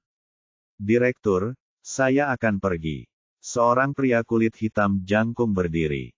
Nama orang ini adalah Adams. Tidak hanya kemampuannya yang paling menonjol di seluruh kantor polisi, tetapi dia juga memenangkan tempat pertama di kompetisi keamanan publik kota Apple. Dia dikenal sebagai raja penjaga keamanan. Baiklah, silakan bawa orang ke sana, hati-hati. Jangan khawatir, dia hanya orang Cina. Yang disebut kungfu Cina semuanya dibuat-buat. Adams yakin, dan setelah selesai berbicara, dia mengambilnya 4 penjaga keamanan bersamanya. Wei membuka pintu sel dan bergegas masuk. Beberapa dari mereka adalah elit, dan mereka biasanya bekerja sama dengan baik. Setelah memasuki pintu, 1 orang mengikuti Adams, dan 3 orang lainnya berjaga di belakang dengan senjata. Jangan bergerak. Begitu Adams mengucapkan 3 kata ini, sebuah telapak tangan muncul di depan matanya, lalu dia ditampar ke tanah, dan pistolnya terbang entah kemana. Ketika 3 orang lainnya melihat pemandangan ini, mereka hendak menembak, namun tiba-tiba mereka menemukan pistol di tangan mereka tiba-tiba berubah menjadi bongkahan es, dan mereka bahkan tidak dapat menarik pelatupnya. Sebelum mereka mengetahui apa yang sedang terjadi, pistol di tangan Ye Bufan diubah menjadi potongan besi tua dan dibuang ke tempat sampah. Di tengah penantian yang besar, keempat Adam bergabung dengan paduan suara, berlutut di dekat dinding dan bernyanyi dengan keras. Marbury benar-benar tercengang di luar. Apakah ini masih manusia? Bagaimana dia masih bisa bertarung ketika pasukan paling elitnya telah ditangkap? Seorang penjaga keamanan di sebelahnya menelan ludahnya dan berkata dengan gugup, "Direktur, bagaimana kalau kita menggunakan senjata berat?" Menurutnya, untuk menangani orang-orang Tiongkok di dalam, kecuali senjata pemusnah massal digunakan, itu tidak akan mungkin dilakukan sama sekali. Tidak mungkin. Apakah otakmu basah? Tidakkah kamu melihat ada begitu banyak orang di dalam? Marbury sangat marah. Sekalipun lawannya bisa dibunuh, ada lebih dari 20 tahanan dan sekitar 17 atau 8 penjaga keamanan di dalam. Setelah senjata berat digunakan, saya khawatir yang pertama mati adalah saya sendiri. Pria itu berkata dengan sinis, lalu apa yang harus kita lakukan? Kendalikan dulu, jangan biarkan dia kabur. Ayo minta dukungan dari atas. Marbury mengatur agar orang-orang menjaga bagian luar sel sebagai lapisan perlindungan dan siap. Faktanya, Ye Bufan tidak berniat melarikan diri. Jika mereka ingin pergi, mereka tidak akan bisa menghentikannya sama sekali. Kemudian Marbury mengeluarkan ponselnya dan menghubungi nomor Departemen Serif Kota Apple. Setelah Ye Bufan dari delegasi pengobatan Tiongkok dibawa pergi, Cao Xinghua dan yang lainnya mendiskusikannya dan akhirnya menelepon Alice. Alice terkejut mendengar gurunya telah ditangkap. Kemudian dia menenangkan diri, memikirkannya, dan menelepon Feili. Keluarga Lawrence, Billy dan George, sedang duduk di sebuah restoran mewah sambil makan siang bersama. Feili berkata, "Ayah, tubuhmu terlihat jauh lebih baik dibandingkan beberapa hari yang lalu. Terima kasih kepada Dr. Ye untuk ini. Dibandingkan dengan kemarin, wajah George lebih cerah dan semangatnya jauh lebih baik." Putriku sayang, sudah puluhan tahun. Aku belum pernah tidur begitu nyenyak, tanpa mimpi buruk atau terbangun. Tidur ini sangat nyaman. Energi kacau yang ditinggalkan oleh Ye Bufan, meski tidak mampu menghilangkan kutukan dari tubuhnya untuk sementara meredakannya gejalanya dan membuatnya merasa jauh lebih baik. Benarkah? Tampaknya keterampilan medis Dr. Ye benar-benar ajaib. Dia layak disebut medis abadi oleh orang-orang Tiongkok. Secercah harapan muncul di mata Fei Li. Ayah, saya punya intuisi. Saya pikir dia akan mampu melakukannya. Bantu keluarga kami menyingkirkan kutukan darah sialan ini. Saya kira juga begitu. Dr. Ye adalah harapan terakhir keluarga kami. George tampak sedih. Keluarga Lawrence telah tersiksa oleh darah sialan ini kutukan selama ratusan tahun. Itu memang cukup. Fei Li berkata, Dr. Ye akan datang ke sini malam ini. Saya yakin dia akan dapat menemukan cara yang baik untuk menyelamatkan kita. Saat ayah dan putrinya sedang berbicara, ponselnya tiba-tiba berdering. Alice yang menelepon. Bisakah kamu datang sekarang? Setelah melihat ide penelepon, Fei Li menekan tombol jawab dengan ekspresi gembira. Alice sayang, untuk apa kamu ingin menemuiku? Apakah Dr. Ye ada di sini? Tidak, Fei Li, sesuatu terjadi pada Dr. Ye. Dia dibawa pergi oleh penjaga keamanan. Apa? Bagaimana ini mungkin? Apa yang terjadi? Ekspresi Fei Li tiba-tiba berubah dingin, mengetahui bahwa Ye Bufan adalah satu-satunya harapan keluarga mereka sekarang. Seperti ini, selama klinik gratis hari ini, sekelompok gangster datang untuk menimbulkan masalah bagi delegasi pengobatan Tiongkok. Dr. Ye memberi mereka pelajaran, dan kemudian mereka ditangkap oleh penjaga keamanan. Alice selesai menjelaskan situasinya dengan singkat. Dia berkata, saya merasa ini adalah rencana yang disengaja seseorang untuk berurusan dengan Dr. Ye. Saya ingin tahu apakah itu ada hubungannya dengan dia merawat Paman George. Orang tuh memblokir mobilnya kemarin, dia benar-benar merasa masalah ini mungkin ada hubungannya dengan keluarga Lawrence. Bab 1279 Kemarahan Keluarga Lawrence. Sialan, beritahu aku siapa orang itu. Keluarga Lawrence kita tidak akan membiarkan dia pergi. Fei Li tampak murung, dan hatinya dipenuhi amarah. Kamu harus tahu bahwa Ye Bufan adalah satu-satunya harapan keluarga mereka sekarang, dan pihak lain berani mengincarnya. Hanya saja mereka mengalami masalah dengan keluarga Lawrence. Alice, jangan khawatir, serahkan masalah ini padaku. Aku ingin melihat siapa yang berani menangkap Dr. Ye. Petik 2. Putri, apa yang terjadi? George bertanya dengan penuh semangat.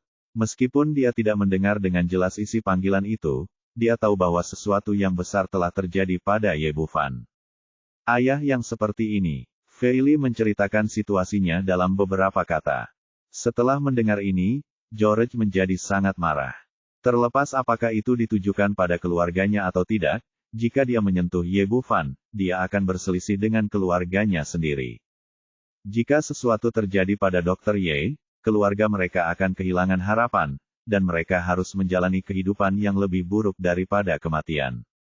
Nowitzki, masuk. Dia memanggil ke pintu, dan segera seorang pria jangkung berambut pirang masuk dari luar.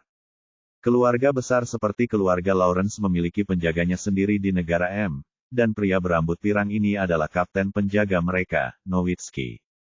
Tuan, apa perintah Anda? Kumpulkan 100 orang segera dan keluar bersama saya. George tidak dapat lagi menahan amarah di hatinya untuk menanggung konsekuensinya dan bersiap untuk memimpin mereka secara pribadi. Fei Li menghentikannya, ayah, kesehatanmu tidak baik, lebih baik aku pergi. George menarik napas dalam-dalam, menenangkan amarah di hatinya, berpikir sejenak dan berkata, baiklah, kamu ambil saja orang-orang di sana.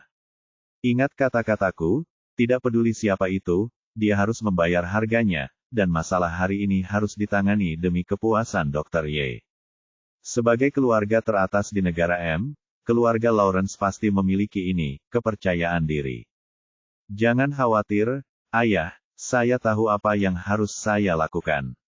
Kata Fei Li lalu berbalik dan meninggalkan ruangan. Setiap anggota pengawal keluarga Lawrence adalah elit di antara elit, dan masing-masing dari mereka adalah pembunuh dan penuh momentum.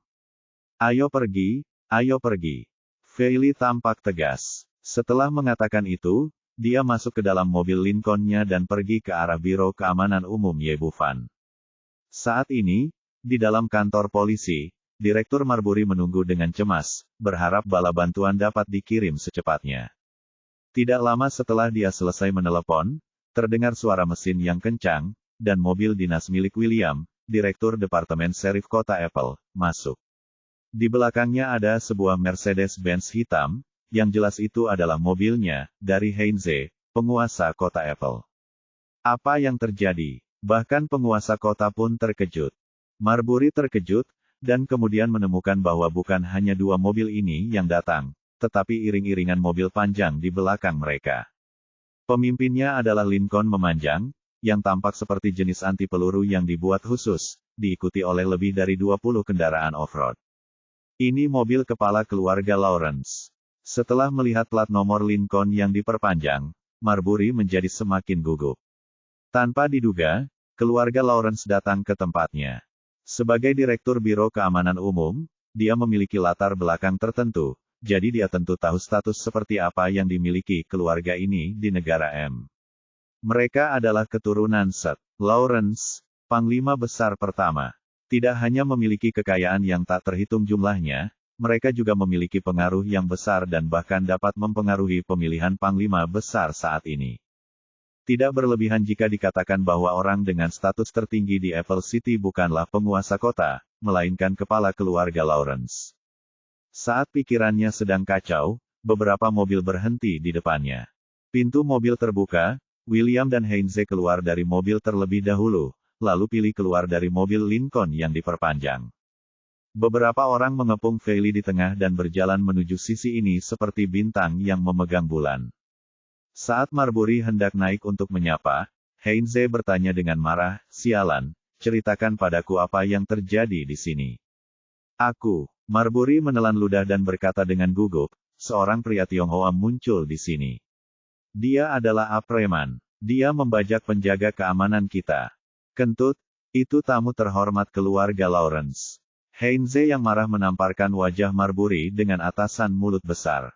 Baru saja, dia menerima telepon dari George dan mengetahui bahwa anak buahnya telah menangkap tamu-tamu terhormat keluarga Lawrence di kantor polisi, dan mereka masih bersembunyi. Hal ini membuatnya kaget dan marah, dan dia ingin mencekik Marbury sampai mati di sini.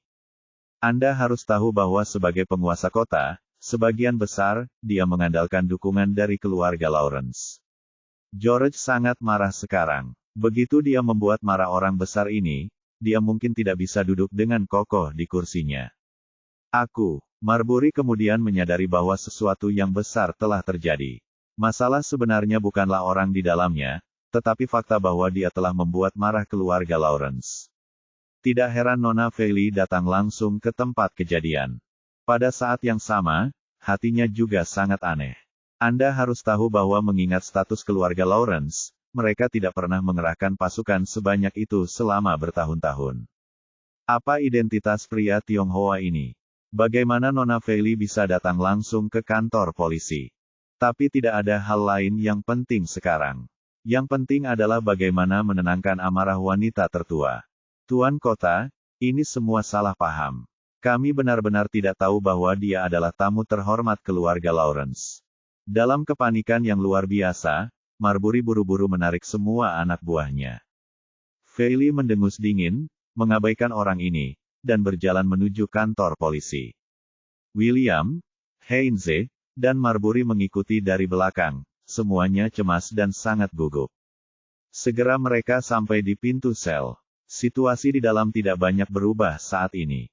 Namun orang-orang itu tidak berani berhenti tanpa menerima perintah, dan menyanyikan "Conquer" berulang kali.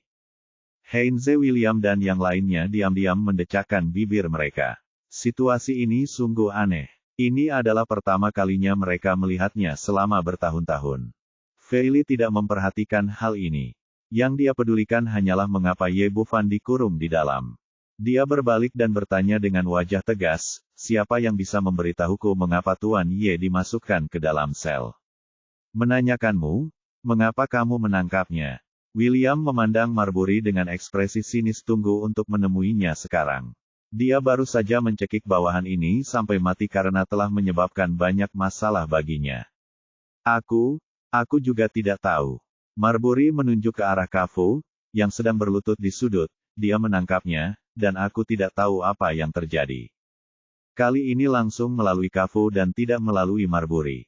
Menurut orang ini, jika ingin berurusan dengan dokter kecil Tiongkok, Anda hanya perlu satu orang dari bawah. Heinze berkata dengan marah, lalu kenapa kamu masih berdiri di sana? Buka pintunya dengan cepat. Ya, Marbury setuju dan segera meminta seseorang untuk membuka sel. Kafo sedang berlutut di sudut menyanyikan konkuer. Karena dia bernyanyi dengan sangat keras, dia tidak mendengar apa yang dikatakan beberapa orang di luar. Melihat Marbury dan William di sini saat ini, rasanya seperti melihat saudara. Direktur, bantu saya harus membuat orang ini membayar harganya. Bab 1280, Ayam yang menghormati monyet. Kafo baru saja bangkit dari tanah dan hendak meminta bantuan, namun kembali ditendang ke tanah oleh Marbury. Kamu bajingan sialan.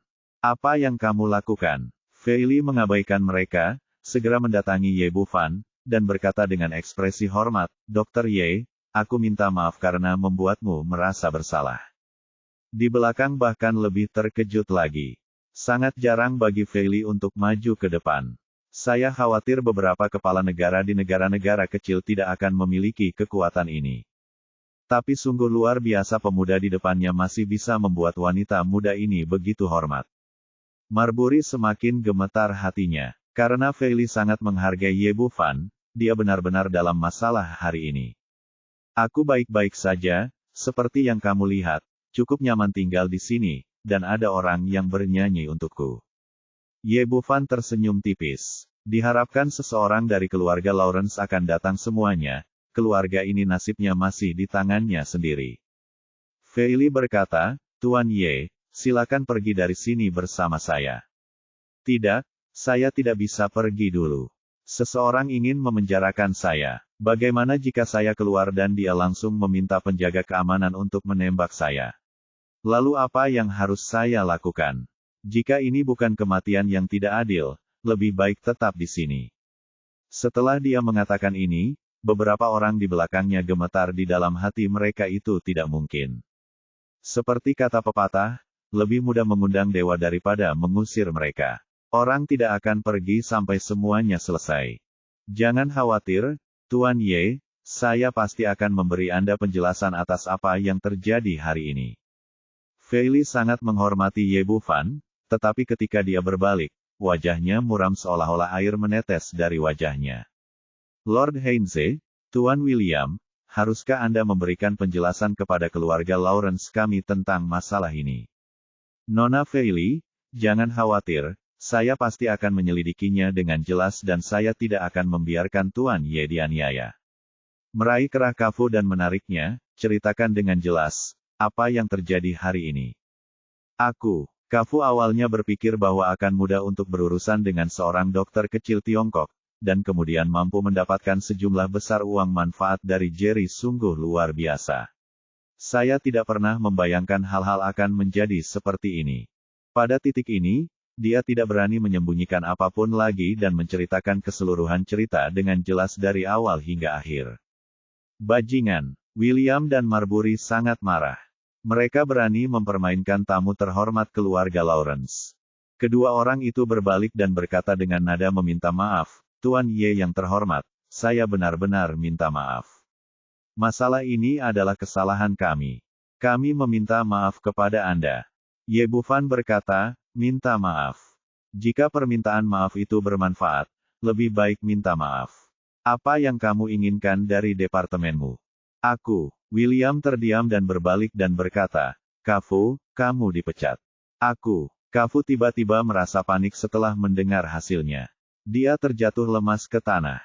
Manfaat keamanan dan kesehatan di negara M sangat baik sehingga banyak orang yang bersedia memasuki industri ini. Ia bekerja keras selama bertahun-tahun dan akhirnya mendapat jabatan kecil, namun dalam sekejap ia kehilangan segalanya. Namun ternyata tidak sesederhana yang mereka kira, wajah Feili langsung menjadi gelap. Tuan William, apakah ini yang Anda katakan kepada saya? Jika Anda menyinggung tamu terhormat keluarga Lawrence kita, apakah Anda hanya ingin mengusirnya? Ekspresi William tiba-tiba membeku. Negara M selalu lebih protektif terhadap kekurangannya. Ya, diberhentikan dari jabatannya sudah merupakan hukuman yang sangat berat. Apalagi Ye Bufan baik-baik saja di sana, namun Kafu dipukul dengan hidung hitam dan wajah bengkak, tanpa menimbulkan kerusakan apapun pada lawan sama sekali. Tapi dia lupa siapa yang berdiri di hadapannya. Ini adalah wanita tertua dari keluarga Lawrence. Melihat kemarahan Feili, Heinze berkata dengan cepat, mereka membengkokkan hukum demi keuntungan pribadi dan menangkap orang secara sembarangan. Orang seperti ini harus ditangani dengan serius. Dia harus segera ditangkap dan diserahkan ke pengadilan untuk diadili secara serius. Mengatakan ini, Kafu hampir pingsan. Beberapa menit yang lalu, saya adalah seorang penjaga keamanan, dan dalam sekejap, saya menjadi seorang tahanan. Perbedaan dalam hidup saya tidak lebih besar dari ini. Pada titik ini, Marbury tidak punya pilihan selain kalah dan menyelamatkan pelatih. Dia melambaikan tangannya, tangkap dia. Segera, dua penjaga keamanan maju dan memborgol Kafu, dan mengantarnya ke samping untuk dibuang. Heinze mendatangi Ye Bufan dengan ekspresi hormat, Tuan Ye, apakah menurut Anda ini bisa dilakukan? Biasa saja. Petik 2. Feili berkata, Dr. Ye, bagaimana Anda ingin menghadapi pria bernama Jerry itu? Menurut George, masalah hari ini harus ditangani demi kepuasan Ye Bufan, tanpa meninggalkan kekurangan apapun. Orang ini melecehkan pacarku dan menggunakan metode tercela seperti itu padaku. Menurutku orang seperti ini dan keluarganya tidak perlu ada di Apple City, kalau tidak dia akan didiskreditkan oleh semua orang. Ye Bufan tampak seperti Heinze tersenyum tipis. Tuan Kota, apakah menurut Anda apa yang saya katakan masuk akal? Ya, masuk akal. Heinze mengatakan ini, tetapi hatinya tidak bisa menahan gemetar. Pemuda itu tampak tersenyum, tetapi serangannya tidak ambigu, dan dia menghukum mati seluruh keluarga Jerry dalam satu kalimat. Keluarga Jerry masih memiliki status tertentu di Apple City, tetapi tidak ada apa-apanya dibandingkan dengan keluarga Lawrence di sini. Heinze tidak punya pilihan selain mengambil tindakan. Dia menoleh ke arah asisten di sebelahnya, segera mengerahkan semua departemen di Apple City untuk melakukan inspeksi mendadak terhadap keluarga Jerry. Jika ditemukan pelanggaran, mereka akan dihukum berat. Dan tidak ada hal-hal yang kotor. Jika tidak dilakukan lebih sedikit, tidak masalah jika tidak diperiksa. Setelah dilakukan pemeriksaan yang ketat, tidak akan ada yang bersih. Karena itu, ini adalah hukuman terberat bagi keluarga Jerry. Marbury dan William menggelengkan kepala secara diam-diam, berpikir dalam hati bahwa Jerry sudah benar-benar tamat. Tidak baik menyinggung siapapun, tetapi dia harus menyinggung orang hebat. Ye Bufan memandang Feili dan tersenyum tipis, Nona Feili, menurutku pengganggu seperti itu seharusnya menjadi miskin. Saya tidak tahu apakah keluarga Lawrence nyaman melakukannya. Jika tidak nyaman, saya dapat menemukan seseorang untuk melakukannya. Dia tahu betul bahwa keluarga Jerry sangat kaya dan mengakar kuat di Apple City. Setelah dia dan Feili pergi, orang-orang ini hanya akan melakukan apa saja dan tidak menyebabkan terlalu banyak kerugian bagi pihak lain. Cara paling langsung untuk menghancurkan keluarga seperti itu adalah dengan tidak meninggalkan apapun kepada mereka. Tanpa uang, tidak ada seorang pun yang akan terbuka terhadap mereka. Dan apa yang dia katakan bukanlah ancaman bagi Feili. Bahkan tanpa menggunakan keluarga Lawrence, dia dapat dengan mudah melakukan ini dengan kekuatan di tangannya. Alasan mengapa dia bertindak begitu tegas adalah karena dia tidak ingin meninggalkan masalah apapun untuk dirinya sendiri. Dan kedua, jika dia ingin sepenuhnya mengendalikan Angel Pharmaceutical dan mendapatkan pijakan di Apple City, dia harus menetapkan otoritasnya. Dan keluarga Jerry di depan mereka menabrak mereka tanpa ampun, menjadi ayam yang membunuh ayam untuk menakut-nakuti monyet. Mendengar kata-kata tersebut, bahkan Heinze pun menghela nafas. Itu terlalu kejam. Dia tidak ingin meninggalkan cara apapun bagi keluarga Jerry untuk bertahan hidup. Dr. Ye, jangan khawatir, mereka tidak akan mendapatkan apa-apa lagi. kata Feili sambil mengeluarkan ponselnya dan menelepon. Meskipun keluarga Jerry memiliki aset senilai puluhan miliar dan berstatus tertentu di Apple City, tidak ada bandingannya dengan raksasa seperti keluarga Lawrence, dan tidak terlalu sulit untuk mengambil tindakan terhadap mereka. Melihat pemandangan tersebut, beberapa orang di Marbury sudah mulai berduka atas Jerry di dalam hati.